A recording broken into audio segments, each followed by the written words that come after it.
Bueno, vamos con Bahir Abdelatif. Por favor, 20 minutos para que nos dé un poco de tiempo de conversar con ustedes. Bueno, buenas tardes. Ante todo quisiera dar las gracias a la Casa Árabe, a saludar a mis compañeros en la mesa. Es un honor y un lujo para mí estar esta tarde con ellos y con todos ustedes. Como han hablado mucho de varias cosas, entonces voy a intentar yo hablar también, dar pinceladas de muchas cosas, porque en realidad Borges tenía muchísimas facetas y casi todas esas facetas fueron estudiadas, pero a través de muchos estudios en todos los idiomas. Solo el tema de la influencia o de los recursos árabes e islámicos están ahora, muchos ahora empiezan a interesarse por esta faceta de la cultura árabe islámica, pero todavía hay mucho camino, porque en realidad cualquier libro de Borges que sacamos encierra muchos elementos, bien sean puntuales, esporádicos, o a veces en total la obra se basa en un episodio, en un acontecimiento, en un personaje árabe. Voy a primero dividir mi ponencia en varias partes. Primero voy a hablar por qué se interesó Borges por el mundo árabe, la cultura árabe y la cultura islámica.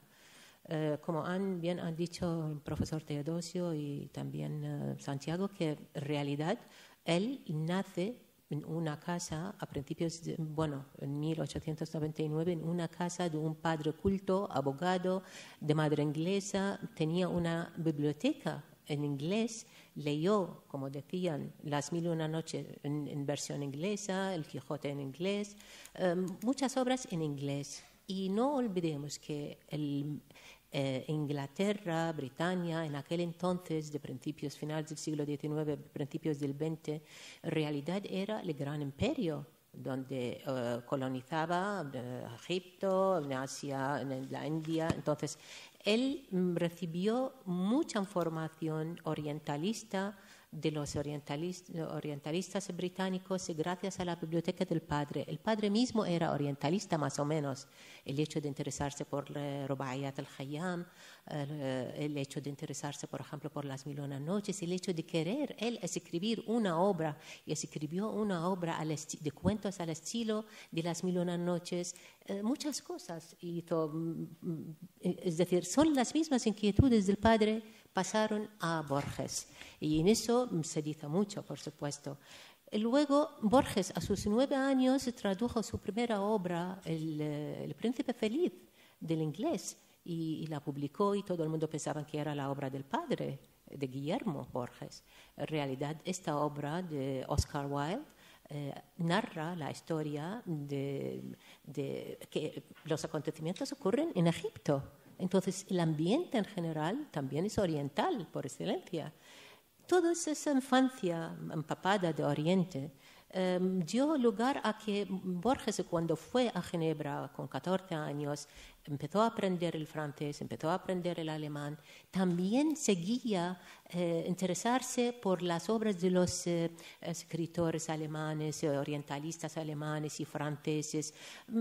Leyó muchas obras y se fascinó por obras que de momento no puedo narrar todo eso, pero en realidad eso en sí es una parte que requiere horas para hablar de este tema, en cuanto a sus lecturas y en cuanto a las cosas que le fascinaban. Y luego llegó el momento, cuando bien dijo el profesor Teodosio, cuando se afincó con su padre y su familia en España. También eso fue un momento para acercarse a la cultura árabe islámica a través del Andalus, a través de la Alhambra, de la Mezquita de Córdoba. Incluso hay estudios, dicen que en una de las obras o los cuentos de Borges, la Biblioteca de Babel, hizo una arquitecta un estudio, Cristina Grau, y decía que este más o menos se parece a la arquitectura de la Mezquita de Córdoba, por ejemplo. Es decir, él se empapó, atesoró muchas cosas de su época del Andalus. Y aparte de todo eso, también, por supuesto, participó en el ambiente cultural, literario, y más que nada el hecho de encontrar a su maestro, gran maestro, Rafael Cansino Sassens, que era un hombre, vamos, multifacético, polígrafo. Entonces, y encima dominaba muchas lenguas, y él, como dice Borges, que es su maestro, Cansino Sassens, se jactaba de saludar las estrellas en 14 idiomas. Entre estas lenguas o idiomas, el árabe, y tenía cierto cariño hacia el árabe, y como también dijo, tradujo el Corán, tradujo Las Mil y Una Noches, y Borges alabó estas obras y seguía hablando de Cansino Sassens como su maestro. Y más que nada, es verdad que empezó como más en el movimiento del ultraísmo, pero recién vuelto a Buenos Aires cambió. Y ya en una carta que él envía a su maestro, le dice lo siguiente.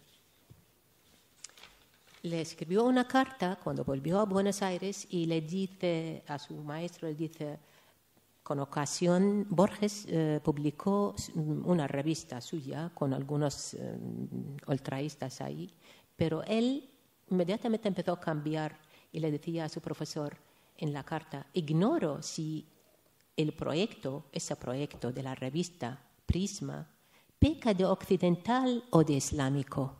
Eso lo dijo a principios de los años 20, recién llegado en 1923, por ahí.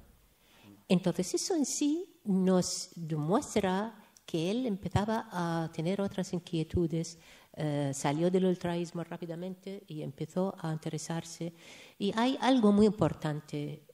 Uno de los recursos de Borges, aparte de los libros, fueron las enciclopedias y más que nada la británica. Y eso también lo heredó del padre. El padre tenía como un rito sagrado ir a la Biblioteca Nacional y a sacar desde el departamento de las enciclopedias y llevaba a Borges niño con él.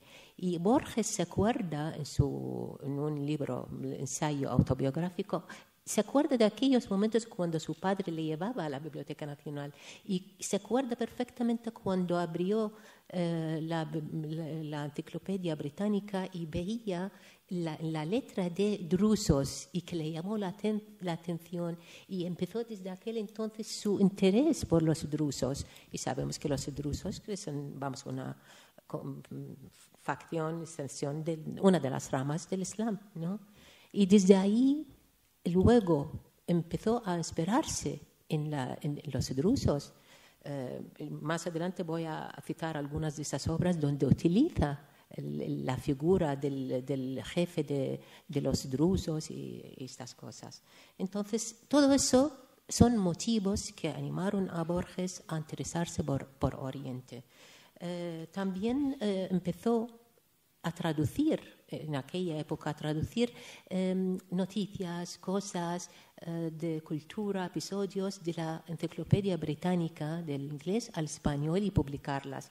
Y eso lo que hemos visto en el libro, luego museo, parte de ello en realidad fueron noticias o cosas sacadas de la británica, sencillamente. Él hacía eso, jugaba con los hechos históricos y lo hacía a su modo. Volvemos. También quiero decir algo, que Borges en España quería aprender el árabe, y eso cuando estuvo en Sevilla.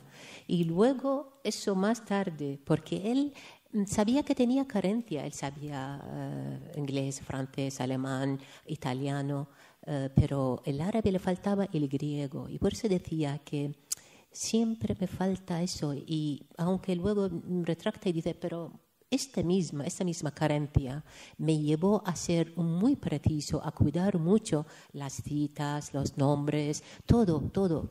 Y como teniendo esa conciencia de que no domina el árabe, entonces procuraba documentarse muy bien a través de muchos libros y casi siempre contaba con referencias de orientalistas ingleses y luego franceses, siempre casi, porque eso también es un tema muy largo.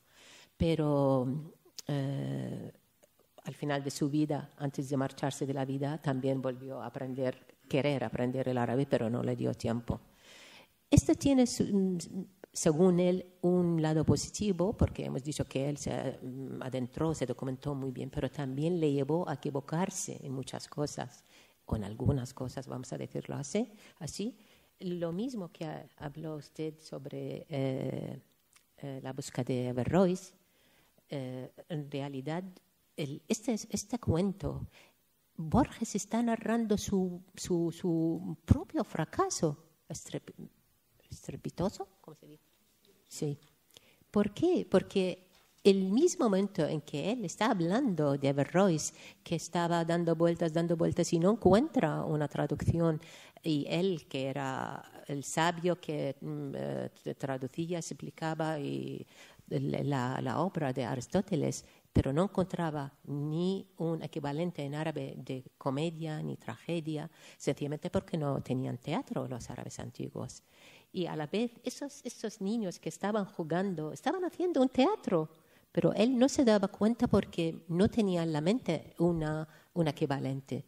Pero Borges mismo lamenta y dice, yo qué sé, también estoy dependiéndome de Ernesto Renan, de Asín Palacios y de otros. Es decir, él está reconociendo su fracaso en conocer al otro, el que pertenece a la cultura islámica, el que pertenece a la cultura árabe. Porque esa es una carencia que le acompañó siempre y que lo lamentaba siempre.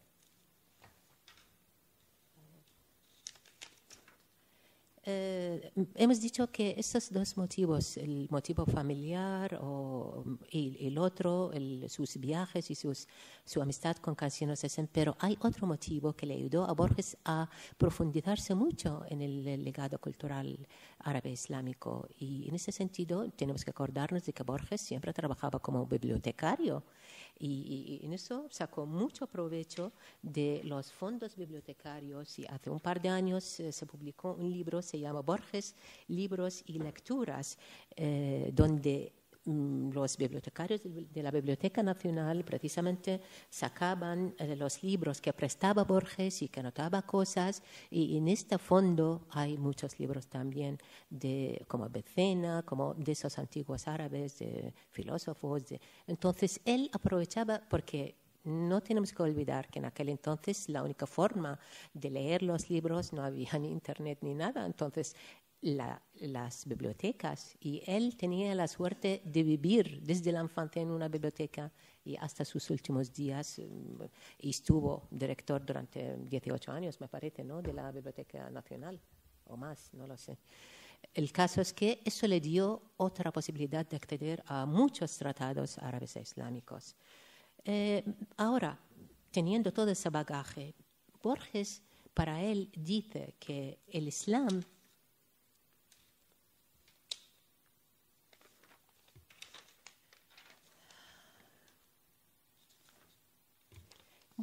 el Oriente, para Borges, siempre está vinculado al Islam, por supuesto. Él se ocupó también del budismo y habló también de la literatura, del haiku, ¿sabes?, del Japón, el Oriente lejano. Pero él dice, al decir Oriente, creo que todos pensamos en principio en el Oriente islámico y por extensión en el Oriente del norte de la India. Por supuesto, volvemos a lo mismo. Oriente Próximo, en realidad, para Borges, el Islam no le importa como una creencia religiosa, tal como no le importa el cristianismo o el judaísmo. Es decir, cuando habla de España y que España tiene las tres identidades, la musulmana, la cristiana, por supuesto, la musulmana y la judía, él más bien habla a través de los símbolos, dice San Juan de la Cruz, para referirse a los cristianos. Habla, por ejemplo, de la España musulmana, por ejemplo, a través de Al-Ándalus, a través de los judíos, por ejemplo, a través de su legado, a través de la Cábala, me refiero que a él lo que le importa es la obra, los libros, el legado cultural, más que la creencia como creencia religiosa. Y eso también lo vamos a ver luego cuando hablamos de cómo él utilizó los elementos islámicos y árabes en su obra. También él, cuando piensa en el Islam, casi él está pensando en Arabia. en las aventuras de Lawrence de Arabia, los libros de Richard Burton, su viaje a la Meca. Es decir, para él tiene muchas referencias y todo eso como le lleva a ese ámbito. También cuando habla de acercamiento al Mu'tasim en su cuento, habla del Islam de la India, pero por influencia de Kipling. Y sabemos que Kipling escribió mucho porque él vivió allí y dejó ese legado. Entonces, Borges se preocupa más por las figuras, por la cultura, por la literatura. Por lo tanto, no habla de la gente normal. Siempre habla de Averroes, Ibn Tufail, Ibn Khaldun, Ibn Sina. Habla del Mutanabbi, habla del Ma'arri, del Jahad, habla siempre de figuras relevantes porque él pertenece a esa rara aves de literatos y de filósofos. Entonces, él siempre está en diálogo con ese mundo. Y luego, ¿qué temas del Islam interesaron a Borges? Primero habló del Corán. En muchas ocasiones habló de que como también le interesa el libro, la idea del libro del Corán.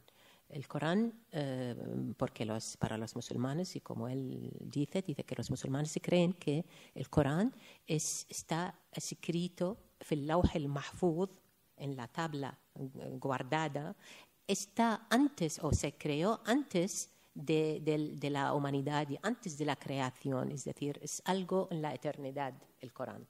No es algo, como dicen, humano, ni es algo que existía antes de la existencia.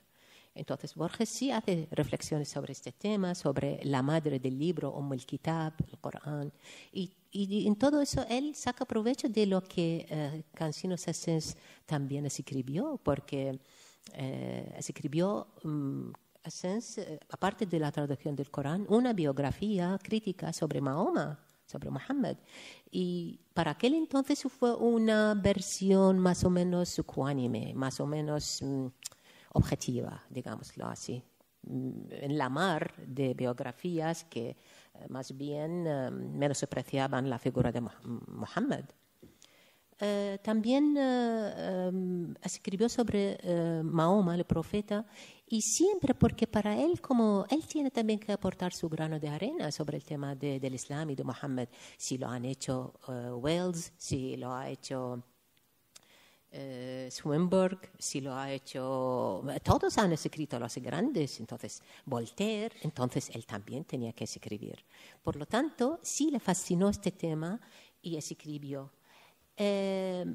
También cuando hace referencias al Islam a través del almuéddano, el canto para la oración, dice, voy a leer un verso suyo, se llama un poema Benarés en Fervor en Buenos Aires, que fue su primer libro de poesía. ¿Y qué dice? Dice, y la voz de un almuédano a pesadumbre de su alta torre el aire de este día, y anuncia a la ciudad de los muchos dioses la soledad de Dios. La soledad de Dios se refiere a la profesión de fe de los musulmanes. Los musulmanes siempre dicen no hay Dios más que Allah, Dios con mayúscula. Entonces él piensa, pero lo piensa de otra forma, que Dios está solo, porque está hablando, claro, en la India, donde hay miles de dioses, viven en buena compañía, pero el Dios de los musulmanes está solo, ¿no? Porque no hay más que Allah, Dios solo. Entonces, él hace reflexiones también bien a través de su poesía, a través de sus cuentos también sobre lo mismo. Habla también sobre las comunidades del Islam. Ha dedicado algunas de sus escrituras sobre los drusos, sobre los Ahlul Haq, sobre los ismailíes, casi no ha dejado nada sin tocar. Y luego también se interesó por el tema del sufismo, bien sea oriental, es decir, árabe o persa. De los árabes, el mejor, digamos, la mejor prueba de ello es el cuento, el Zahir, ¿no? Esta es en realidad él mismo, Borges, reconoce en una entrevista, dice, si el Aleph, a pesar de que el Aleph tiene muchos recursos de la cultura árabe islámica, pero dice, en realidad yo la hice inspirada más bien del misticismo judío. Pero el Zahir es uno de los 99 atributos de Dios, el visible y lo contrario del Batin, el Batin lo oculto. Entonces, él dice que esta realidad fue inspirado de la mística musulmana, del sufismo. Y eso también da mucho de trabajo, de investigación. De los poetas místicos persas, también siguiendo los pasos de Rafael Cansino Sassens, porque en realidad su maestro se interesó y escribió un libro, tradujo un libro de poesía persa al español. Borges mismo se dedicó durante finales de los años 40, 50 a dar charlas sobre el sufismo persa.